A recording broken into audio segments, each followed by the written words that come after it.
051 117 002. Hari ini kita akan presentasiin soal hukum adat, mata kuliah hukum adat. Saya sendiri berasal dari suku Nias, Yahobu. Yahobu itu artinya salam bagi suku Nias. Nah, sekarang kita masuk ke materinya. Yang pertama itu sejarah dan perkembangan hukum adat. Bagaimana sejarah dan perkembangan hukum adat di Indonesia? Sejarah dan perkembangan hukum adat di Indonesia itu pertama kali ditemukan oleh profesor dari Belanda, Van Vollenhoven, di sekitar tahun 1928, atau di waktu kita masih dalam masa penjajahan. Van Vollenhoven menemukan adanya suatu kebiasaan atau aturan di masyarakat di Indonesia, terutama di Aceh. Mereka menyebut Aceh itu Adre, terutama di Aceh. Terus Van Vollenhoven memperhatikan bahwasanya ada kebiasaan yang terus berulang dilakukan masyarakat, seperti aturan. Kemudian Van Vollenhoven menuliskan adat-adat tersebut ke dalam bukunya. Nah, lama kelamaan adat tersebut dijalankan, bukan karena diciptakan oleh manusia, tetapi karena seringnya kebiasaan dan sifat serta aturan-aturan yang terus berulang. Berarti perkembangan hukum adat di Indonesia sudah ada dimulai sejak awal tahun 1928. Kita tahu itu dari buku Van Vollenhoven. Oke, sekarang kita masuk ke apa itu pengertian dan istilah dari hukum adat. Pengertian dan istilah hukum adat itu adalah: hukum adat adalah serangkaian hukum yang tidak tertulis dari peraturan-peraturan yang tidak tertulis yang ditaati dan diyakini oleh masyarakat, seperti peraturan-peraturan dalam menjalankan hidup, dan tidak ada ketetapan undang-undangnya, tetapi sudah disetujui dan disepakati oleh masyarakat sebagai kebiasaan dan ditaati oleh masyarakat sesuai keyakinan dan kepercayaan mereka masing-masing. Itu adalah istilah dan pengertian dari hukum adat. Oke, sekarang kita masuk ke tujuan hukum adat.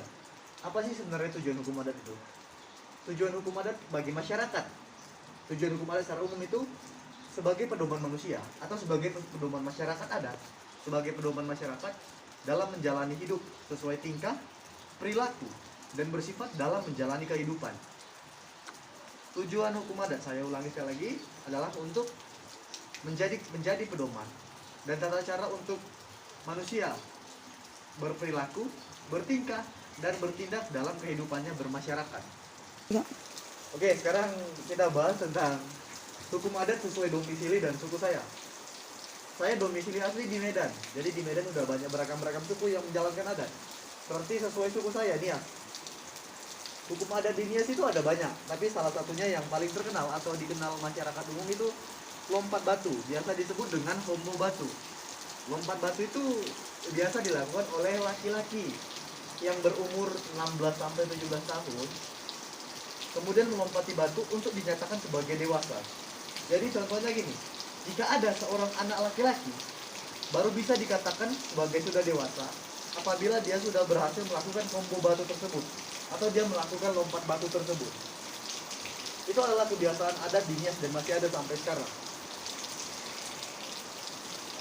Nah, jadi masih banyak lagi, hanya saja itu yang secara umum ada di Nias. Nah, kemudian kita masuk yang kedua. Bagaimana corak hukum adat? Apa corak hukum adat?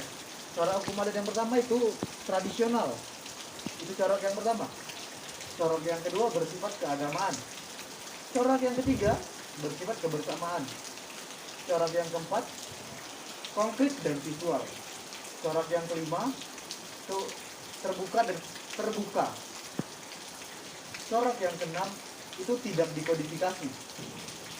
Itu adalah corak dari hukum adat. Tradisi, keagamaan, kebersamaan, konkret dan visual, terbuka, dan tidak dikodifikasi. Nah, sekarang kita masuk ke sistem hukum adat di Indonesia. Bagaimana sistem hukum adat di Indonesia itu, kita ambil kesimpulan aja. Sistem hukum adat di Indonesia itu adalah kesimpulan dari peraturan-peraturan dan keputusan adat yang berlaku dan dilaksanakan secara spontan. Sistem hukum adat itu adalah keseluruhan keputusan adat yang berlaku dan kemudian berlaku secara spontan. Itu adalah sistem hukum adat. Selanjutnya kita masuk ke dasar-dasar yang membentuk masyarakat hukum adat. Dasar yang membentuk masyarakat hukum adat itu dasar yang pertama adalah genealogis, teritorial, dan yang ketiga campuran dari genealogis dan teritorial. Biasa disebut genealogi teritorial. Genealogis, teritorial, dan genealogi teritorial. Itu dasar yang membentuknya. Kemudian kita masuk bentuk-bentuk masyarakat hukum adat. Bentuk-bentuk masyarakat hukum adat yang pertama seperti genealogis, teritorial, dan campuran tadi. Genealogis itu kan terbentuk dari hubungan pertalian darah seperti matrilineal, patrilineal, dan parental. Keturunan ayah, keturunan ibu, dan keturunan campuran. Yang kedua, bentuk dari teritorial. Itu bentuk dari hukum tempat tinggal. Masyarakat adat terbentuk dari tempat tinggal yang berlaku. Kemudian campuran dari tempat tinggal dan pertalian darah. Sedangkan untuk suku kami sendiri, suku Nias, itu berasal dari genealogis, dari keturunan ayah, patrilineal. Nah, sekarang kita masuk ke hukum adat waris. Apa itu hukum adat waris? Hukum waris sebenarnya hukum waris yang membentuk adat. Hukum waris itu adalah hukum dan peraturan-peraturan dan ketentuan yang akhirnya membentuk adat. Hukum adat waris adalah hukum dan peraturan-peraturan yang kemudian membentuk adat. Sekarang kita masuk hukum keluarga. Apa itu hukum keluarga? Hukum keluarga adalah peraturan-peraturan hukum adat dan kaitannya dalam keluarga. Hukum keluarga itu adalah hukum yang terbentuk dari adat serta kaitannya dengan keluarga. Nah, sekarang kita masuk ke hukum perkawinan. Apa itu hukum perkawinan? Hukum perkawinan dalam adat itu bukan hanya seorang laki-laki dan seorang perempuan yang menciptakan hubungan untuk membentuk ikatan suami istri. Melainkan perkawinan dalam hukum adat itu adalah hubungan dari antara suami dan istri serta hubungan dan kaitan-kaitannya dengan keluarga si istri dan keluarga si suami. Itu adalah perkawinan menurut hukum adat. Sekarang apa-apa saja yang sering terjadi dalam permasalahan keluarga di hukum adat? Biasa masalah yang sering terjadi dalam keluarga itu adalah tentang hubungan suami dan istri, seperti bagaimana mereka menjalankan adatnya masing-masing. Kemudian untuk si anak yang tidak tahu harus mengikuti adat dari orang tua si ayah atau si ibu. Saya pikir itu sebagian dari permasalahan hukum adat dalam keluarga. Yang kedua, kemudian kita masuk ke hukum adat waris. Apa itu hukum adat waris? Hukum adat waris itu adalah seluruh ketentuan umum, aturan-aturan atau asas-asas yang akhirnya membentuk hukum adat. Hukum waris adalah seluruh ketentuan dan asas-asas yang akhirnya membentuk hukum adat. Sekarang kita masuk ke hukum tanah. Yang pertama, apa itu hukum tanah atau hukum agraria? Hukum tanah atau hukum agraria adalah serangkaian peraturan yang mengatur tentang hubungan air, tanah, bumi, dan ruang angkasa serta ruang lingkup sekitarnya yang berada di sekelilingnya. Hukum tanah atau hukum agraria adalah hukum yang mengatur tentang bagaimana penggunaan tanah, bumi, tentang penguasaan tanah, bumi, air, dan ruang angkasa serta ruang lingkup lain yang berada di dalamnya. Oke, sekarang kita masuk ke azas-azas hukum tanah.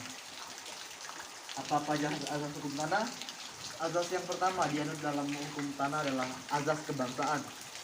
Yang kedua itu azas yang tertinggi seperti bumi, air, dan ruang angkasa serta kekayaan alam lainnya.